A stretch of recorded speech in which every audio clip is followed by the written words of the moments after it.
And on this Energy Facts Chats, we sent Mike Umbro to the field to give us a live report from Taft, California. Mike, what's going on in this Energy Facts Chats episode 13? This was a great episode. We talk a lot about how the community is impacted by regulations and policies being set at the state and federal level. And in particular, we touch on Governor Newsom's investigation into price gouging and associated penalties that are coming for the refiners of California, among other climate goals. So, well, thank you, Mike, and thank you everyone for tuning in. Let us know what you think. And welcome to another Energy Facts Chats with me, JP Warren. And we sent Mike Umbro to location today, where he's reporting from Taft, California. And I'm actually recording this in a very grainy, old school Apple computer in a hotel room in Fort Worth, as I'm up here networking and meeting with some good people in the energy industry. Solving the world's problems, trying to. So how are you today, Mike? What's going on, man? Where are you? Tell us about your day. How about that? That's right. I'm doing good. My day started at 6 a.m, drove up here to Taft, about a 3.5-hour commute for me from San Diego. And I'm actually in front of a field, a Chevron operated field way back in the hills here called Gravity Hill. Okay. And then over my shoulder that way is Taft. Just had a lunch meeting in Taft at the Oasis Bar and Grill. So I've had a fun adventure, and the day's just half over. So for those that aren't familiar, what is Taft, and why is that? I guess why are you there? What is Taft?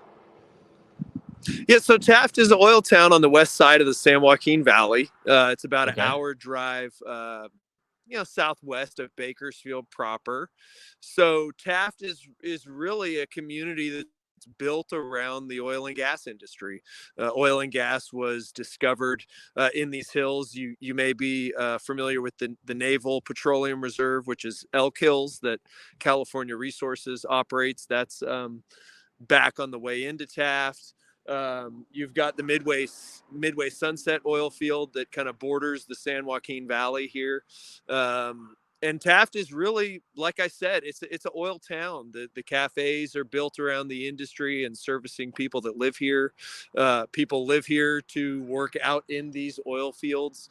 Taft College, the education system is all built around educating the kids of this community. So Taft is a town of, I want to say 8,000 or 9,000 residents. And, okay, so kind of small. Very much a small oil and gas town.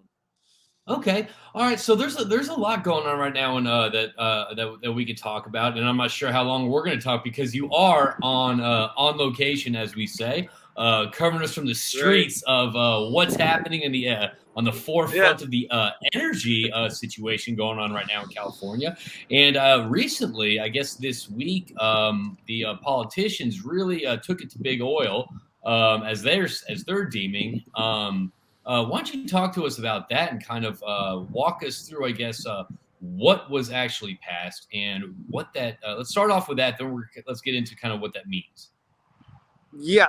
So Gavin Newsom originally started this quest to tax, quote unquote, windfall profits. And that started in earnest last year. Now, to tax people, to introduce a new tax requires a majority vote in Sacramento. And he didn't want to do that. He didn't want a majority vote. So he reclassified this a profits gouging penalty. It's a penalty, not a tax. And what it does is it sets up a $7 million budget to add a layer of bureaucracy into the California Energy Commission to study and bring transparency to profits. Okay. So we're getting a lot of wind. Are you? Maybe turn your back towards the wind. There you go. Okay. So all right. So that's a lot better. I can hear you a lot better right now. So let's try to leave that. Okay. So it's not a tax. It's a penalty. Okay. It's a penalty. So who's determining? I guess kind of who is, I guess, in Is this working right now for us? I mean, do you think this is working? Is this this StreamYard right now? Do you think it is? I think it is. It says it's Okay. recording. Why? Is there a delay? No, there's no. I'm just making sure it's working. So okay, so I guess who identifies who the penalties go to, and how is that determined? So I don't even think any of that is really effectively spelled out yet. They've created a committee to bring transparency to the market. So they want oil and gas refiners to show what their gross profits are, what their net profits are, exactly how much they're making on a barrel of oil that's sold or refined. Okay. I guess a gallon of gasoline. I don't even know how this is going to roll out. I don't think many people are going to get the chance to understand what this exactly means until it's out there, until it's the administration capping the profit margins of the refineries. So let me ask you a question: Is this a penalty? Is this just for companies in the oil and gas space? But what about the other companies that are reporting tremendous profits from circumstances such as whether it's Apple, whether it's pharmaceutical companies, or anything like that, or is this just oil specific? It's oil specific, and people have pointed that out. Hey, Apple makes 20 billion or more a year in California, whatever it is. Yeah. If you look at the billionaires in California, almost 80% of them are in the tech industry. If you want to bring it down to who are the billionaires, and the other billionaires are in the fashion industry. I don't even know if you have a billionaire in the oil and gas industry that's independent of a company like a Chevron. So no, it's not applicable to other industries, and it begs a lot of questions around the legality of what they're doing, and around just that general conversation of how much profit is too much profit. Can you mandate someone gets a COVID vaccine and profits are distributed to pharmaceutical companies, but then the oil and gas industry is a commodity, and what we're bringing is commodities that bring people places or heat their homes, and I don't know. We'll see where it goes, but apparently the Democrats want transparency. And apparently there was one Democrat that actually voted against this, and she was the newly appointed. I think she was the addiction doctor, and I think she's Kern County, and she was actually one of the ones that I think she sent a tweet that it was like something like stand alone and know the truth, and actually Gavin's I think the Secretary of Staff retweeted it. It was like you can be alone and you'll also be confused, or something like that. It was kind of a dig, I thought, which is kind of interesting coming from the same party, whether it's Democrats or Republicans, the same party. So I mean, that's very interesting, and I think that's good luck to her. I mean, she's obviously at the forefront of the realities of domestic oil production. So best of luck to her. Let me ask you a question. That's Dr. Jasmine Baines. She's a family doctor. She's really a great person, member of the community, and wants to, from what I understand, tie all of this to health impact. And she introduced a bill that actually got killed when the special session was ended, that wanted to mandate a certain percentage of crude into the refineries was sourced from California by 2035. So much like we see renewable mandates and electric vehicle mandates, she wanted to say if California is consuming oil, 50 or 60% of it needs to come from California, which makes a lot of sense. I mean, if you go to a restaurant, I mean, people love, the stuff that's locally produced, locally farmed, local this, local that. So it just makes sense if you're talking about something with such a large environmental impact, or a larger potential environmental impact. I got a question. So okay, let me ask you a question. I mean, I love breaking this down to kind of what this means for the consumer. I love breaking it down to kind of, okay, all this stuff's going on in the political realm, stuff that I'm not really familiar with. What do you feel that this, how will this affect the everyday California consumer? I think the cost is going to get passed along to the consumer, just like it always is, whether it's a state tax, whether it's a margin that an operator is trying to make when they're refining a product and distributing a product. I think ultimately all of this goes back onto the people of California. Sadly, I think the general market themes are easy to identify in terms of why Californians are suffering from these price increases. We trade Brent crude. You know, we're the only competition to an international barrel in California is a California barrel. So you've got a $5 spread, you know, between WTI and Brent right there. Since Governor Newsom has come into office, we've lost 65 million barrels a year of local production because they're not processing permits. So you have Now, less now, now, competition from the now California that producer. now to interrupt you, when you're saying that, I want people to understand that doesn't mean it's y'all are consuming 985,000 barrels less. It's the demand is still there. It's just coming from somewhere else. Right. Absolutely. Yeah. Okay. 600 million barrels a year is typically what we consume.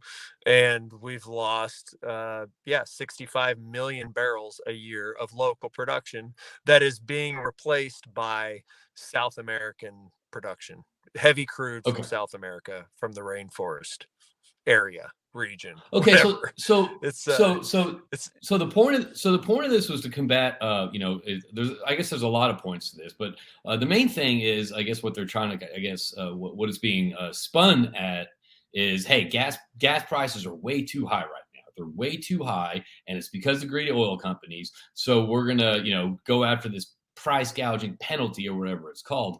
However, the reality is gas price is extremely high in California, not because of the refineries, but because of the California taxes.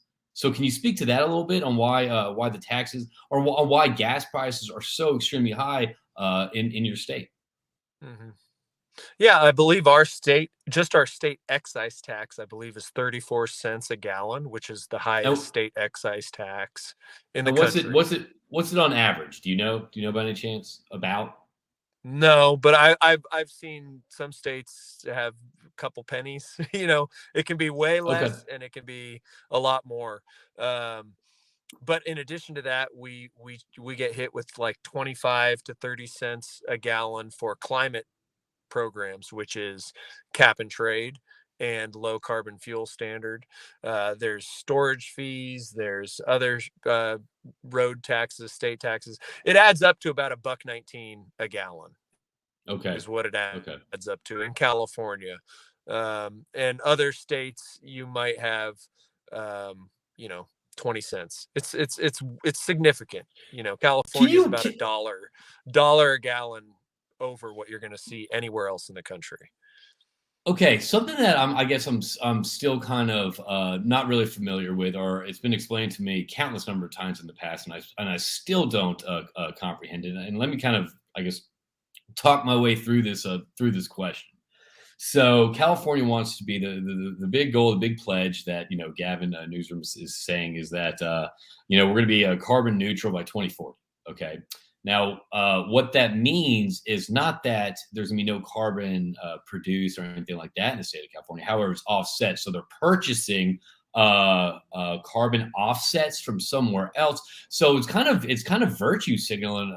Is that a good way to compare it? That is kind of virtue signal, like, oh yeah, we're going carbon free, but hey, no, we're still be doing the same thing, but we're going to be we're going to be paying our way out of this, and that's something that I feel that's is that kind of a, I mean, can you kind of, is that a bad understanding of kind of that whole process or mindset? I think it's a little different. I haven't heard much in terms of offsets from Gavin Newsom or the administration or folks in Sacramento. They're Well, maybe I'm setting using the wrong greenhouse words. gas. Yeah, we're setting greenhouse gas emissions reduction targets. And so the goal that they always mention is to get to like 90% emissions reductions by 2040 and to be net zero by 2050. Right. And there's these mandates that are then rolled out behind that. So the mandate for banning internal combustion engine sales by 2035. So every electric vehicle or every vehicle sold in California will be electric by 2035.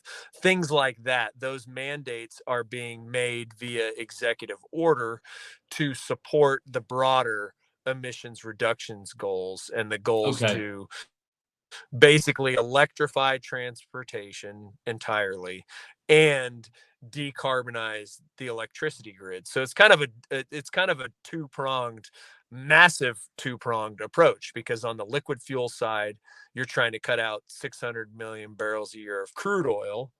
Right. That doesn't account for all the natural gas that you're going to have to cut out for the electricity grid.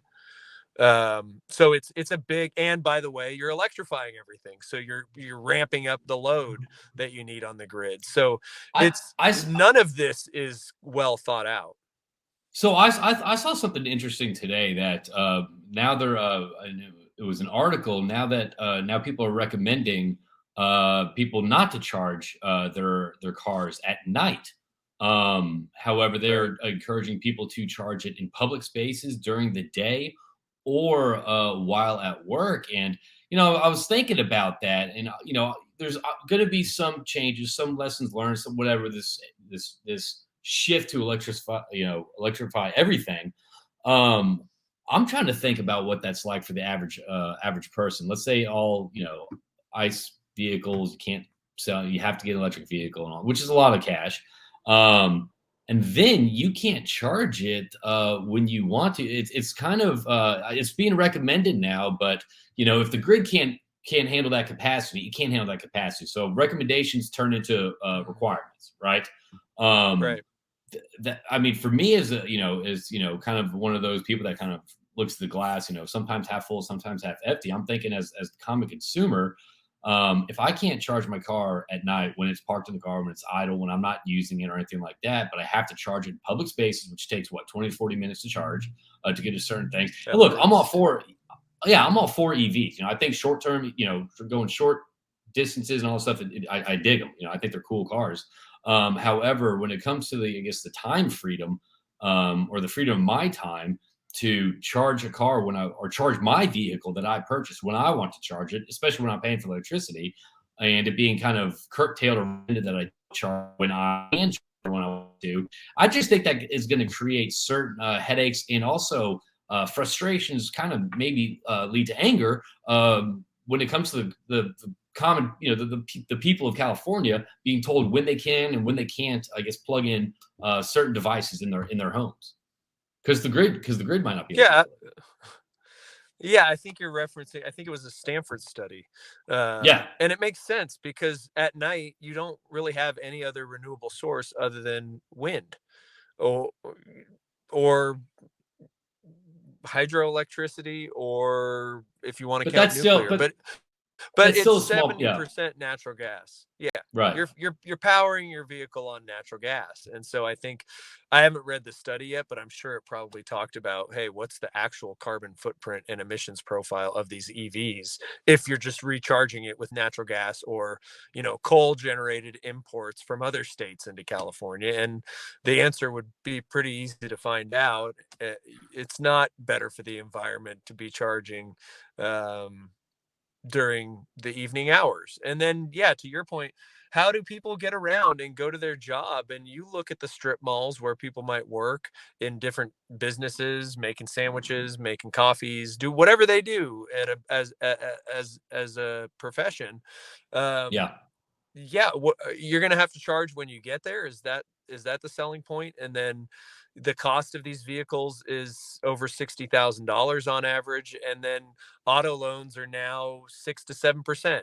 So asking anybody to buy a new car right now is ridiculous, let alone just the average person making 50,000 bucks a year, if they have a good job making 50,000 bucks a year, and trying to afford a car payment with a 7% interest rate. It's just not happening. How how do you see, I guess, I mean, let's how, how do you see this playing out for the families that probably can't afford this leap in I guess whether it's emissions reduction or this leap in, hey, the EV market and all that stuff. How do you feel that literally the common everyday people, not the people making the decisions, not the people making the policies or sharing content on about these movements and so, I mean, how do you see the average everyday Californian I guess adapting to this? Let's say it's 2035 right now, 2036. I Mm-hmm. mean, how do you see this actually happening? Going out of state to I purchase a don't. vehicle? I mean, what? I think going out to state to purchase a vehicle, but then when they bring it back here, refilling, if it's a gasoline uh, driven vehicle, that's going to be cost prohibitive. If it's electric vehicle, that's going to be cost prohibitive because people are also not talking about the dramatic rise in electricity rates in California. My bills are the highest in the country at SDG&E, so I don't see it playing out well for anybody. And there was another study that came out through Cal Matters that showed typically EV drivers are, I think it was 75% white, Yeah, I college saw that. educated, making a certain amount of income, because that's the only type of demographic that can afford this right now. And there are social injustices and inequities in our system, and that's very real. Not everybody can afford these vehicles, so the only way to help people afford them is to subsidize them. And so that's what we're going to be living in, a subsidized world in California, which we largely already are. We had a budget surplus due to COVID, stimulus pumped through the federal government. Now California's at a big deficit. And so now when you're outside of an emergency order and you're trying to pass a budget every year and you're losing 20 to 30 billion dollars in 2023 as a state, the stimulus goes away. And that's been reflected in the quote unquote transition program for oil field workers. That fund has been suspended now because there's no money for it. So now even the very transition programs that they were talking about on the labor side are vanishing, and workers are literally leaving this industry, leaving other industries, and leaving the state altogether. People are fleeing. Wow. I mean, I'm just thinking about, That's kind of kind of, sad, huh? That's a lot to yeah, it process. is. That is heavy. It's kind of it's kind of shackling a little bit when it comes to Yeah, kind of making a living. it's totally shackling. And on the one hand, that word, brings to mind the reparations that Californians are being told that they're going to pay $800 billion reparations in a state that never had slavery. Now, there are inequities. There are issues with disadvantaged communities and affordability around electricity bills, around your mode of transportation, around how cities were set up and freeways and Yeah. redlining and all the development that's been going on for 150 years that has disproportionately impacted people of color. That's real. But the solutions were being pitched on the solution side of it are not realistic, and it causes, I believe, a huge disservice to all people because it puts people against one another. It puts a white taxpayer against a black taxpayer for no reason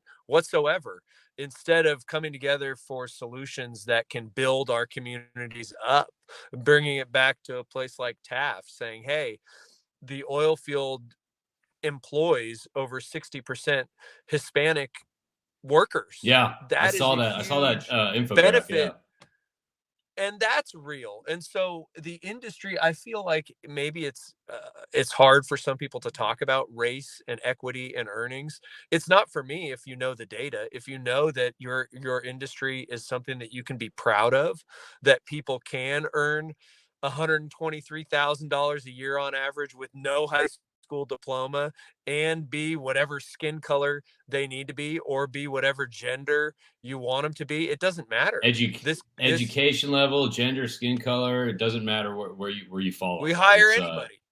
yeah. Yeah.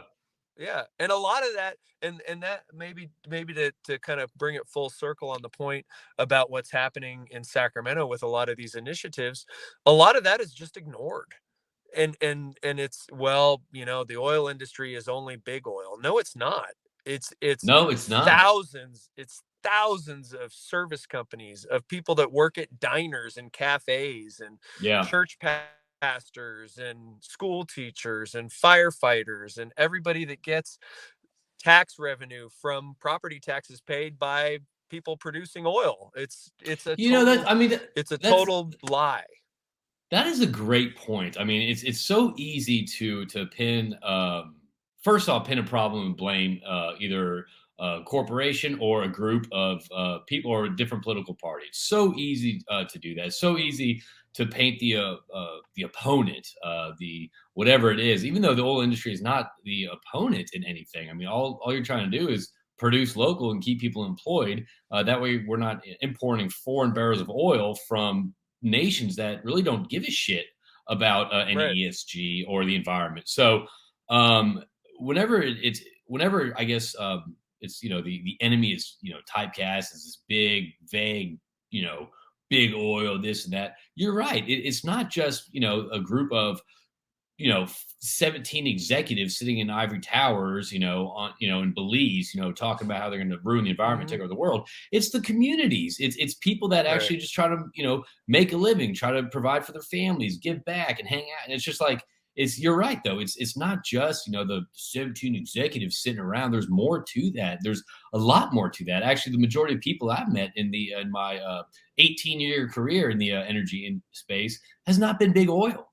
It's not. Right. And Right. it's so much more than that. It's so intertwined into our community. So that's a great point you brought up. I Right. appreciate that. Right. And even if it is big oil, to the extent that Chevron's lease is behind me, they're hiring all these service companies to service these wells that are not Yeah, big oil, because that are little niche businesses in Taft or in Bakersfield that nobody's ever heard of.